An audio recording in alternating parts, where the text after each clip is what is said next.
सकते हैं। National security committee meeting इख्तिताम पजीर हुई और उसका एलामिया भी जारी हो गया है। इजलास में शोहदा के लिए फातिहा खानी की गई, शोहदा के अहले खाना से इज़हार ताज़ियत किया गया, जख्मियों की सेहतियाबी के लिए दुआ की। कौमी सलामती कमेटी ने भारत की बिला इश्तियाल, बुज़दिलाना और जंगी इक़दाम की सूरत हाल पर गौर भी किया है। जहां जहां टारगेट किया गया, भारत की तरफ से मुख्तलिफ मकामात पर जहां सिविलियन आबादी को निशाना बनाया गया, उसके बारे में तफसीली ब्रीफिंग दी गई और साथ साथ यह भी बताया गया कि किस तरह नीलम जेहलम हाइड्रो पावर प्रोजेक्ट को भी डेलिबरेटली, जानबूझकर टारगेट करने की कोशिश की गई है, जो कि वायलेशन है इंटरनेशनल कन्वेंशंस और उसूलों की।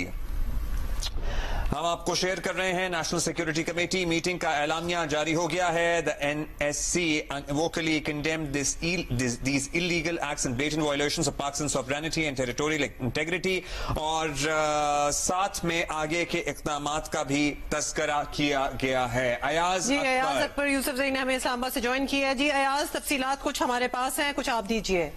देखिए, सबसे अहम चीज ये है कि भारत के हर हमले का जवाब वक्त, जगह और तरीकाकार जो है वो खुद मुंतखब करेंगे। इजलास में ये फैसला हुआ है। मुसल्लह अफवाज को मुकम्मल जवाबी कार्रवाई का इख्तियार दे दिया गया है। इलामिया के मुताबिक भारतीय हमले में शहीद शहरियों के लिए फातिहा ख्वानी, जख्मियों की जल्द सेहतियाबी की दुआ भी की गई है। भारतीय अफवाज ने सियालकोट, शकरगढ़, मुरीद के बावलपुर, कोटली, मुजफ्फराबाद पर हमले किए। इलामिया के मुताबिक भारत ने झूठे इल्जाम पर शहरी इलाकों को निशाना बनाया, मसाजिद और तरसीबात को भी नुकसान पहुंचाया। इलामिया के मुताबिक भारतीय हमले से गल्फ ममालिक की फजाई परवाजें भी खतरे में पड़ गई। नीलम जेलम हाइड्रो पावर प्रोजेक्ट को निशाना बनाया, आलमी कन्वेंशन की खिलाफ वर्जी है। इलामिया के मुताबिक शहरियों पर हमला इंसानियत और आलमी कवानीन की संगीन खिलाफ वर्जी है। उन्होंने ये भी कहा कि 22 अप्रैल के बाद पाकिस्तान ने शफाफ तहकीकात की पेशकश भी की थी। भारत का हमला सियासी मकासद के लिए झूठ छुपाने की कोशिश है। इलामिया के मुताबिक मुसल्लह अफवाज ने 5 भारतीय तैयारे और ड्रोन मार गिराए हैं। कौम अफवाज की जरूरत को सलाम पेश करती है, हर जारियत का भरपूर मुकाबला भी करेंगे। इलामिया के मुताबिक आलमी बरादरी भारत को गैर कानूनी इक़दाम पर जवाब दे बनाए। पाकिस्तान अमन का हामी है, लेकिन खुद मुख्तारी पे कोई समझौता नहीं होगा। ये क्रक्स है उस तमाम इलामिया के, जो कि नेशनल सिक्योरिटी कमेटी की जो इजलास है, इसमें अहम फैसला हुआ है कि पाकिस्तान जो है भारत के हर हमले का जवाब वक्त, जगह और तरीकाकार खुद मुंतखब करेंगे। इजलास में ये फैसला हुआ है और नेशनल सिक्योरिटी कमेटी ने मुसल्लह अफवाज को मुकम्मल जवाबी कार्रवाई का इख्तियार भी दे दिया है। ये एक अहम यहाँ पर हमारे पास खबर है। नेशनल सिक्योरिटी कमेटी की इलामिया के मुताबिक इस पे इत्तेफाक हुआ है कि भारत ने जितने भी हमले किए हैं, इसके जवाब का वक्त, जगह और तरीकाकार को हम खुद मुंतखब करेंगे और मुसल्लह अफवाज को मुकम्मल जवाबी कार्रवाई का इख्तियार भी दे दिया गया है।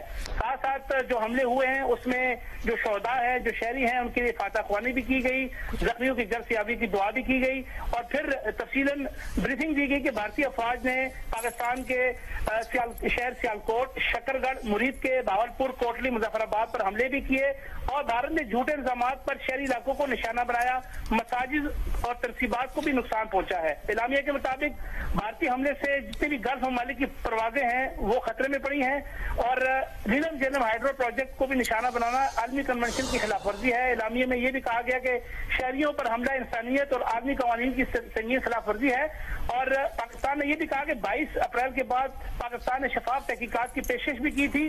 भारत जो हमला किया सियासी मकासद के लिए झूठ छुपाने की कोशिश कर रहा है और साथ साथ नेशनल सिक्योरिटी कमेटी के शुरका को बताया गया कि मुसल्लह अफवाज ने कार्रवाई करते हुए भारतीय 5 तैयारे और ड्रोन भी मार गिराया है। साथ साथ ये भी कहा गया कि कौम अफवाज की जरूरत को सलाम पेश करती है, हर जारियत का भरपूर मुकाबला करेंगे और आदमी बरादरी को मुखातिब करते हुए कहा कि भारत को गैर कानूनी इक़दाम पर जवाबदेह बनाना चाहिए। पाकिस्तान अमन का हामी है, लेकिन खुद मुख्तारी पर कोई समझौता नहीं होगा। ये वो नेशनल सिक्योरिटी कमेटी के इलामिया है।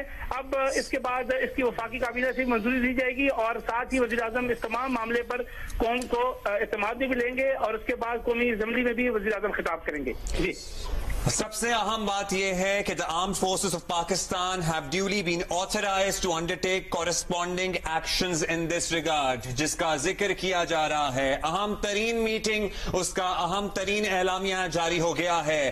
पाकिस्तान की अस्करी और सियासी क़यादत ने सर जोड़कर यह फैसला किया है कि अब ये हमारी मिलिट्री पे है, हमारी आर्म्ड फोर्सेस पे है कि वो जिस तरीके से मुनासिब समझें उस तरीके से भारत को जवाब दे सकती हैं। और इससे पहले DGISPR ने जो गुफ्तगू की थी और उनकी तकरीर या उनकी प्रेसर की जो आखिरी लाइन थी वो यही थी कि अब वक्त और जगह का तयन हम अपनी मर्जी से करेंगे। सो ये सूरत हाल है। और साथ ही पाकिस्तान ने यह भी कहा है कि हम अभी भी अमन के ख्वाह हैं, हम अमन के ख्वाह हैं और हम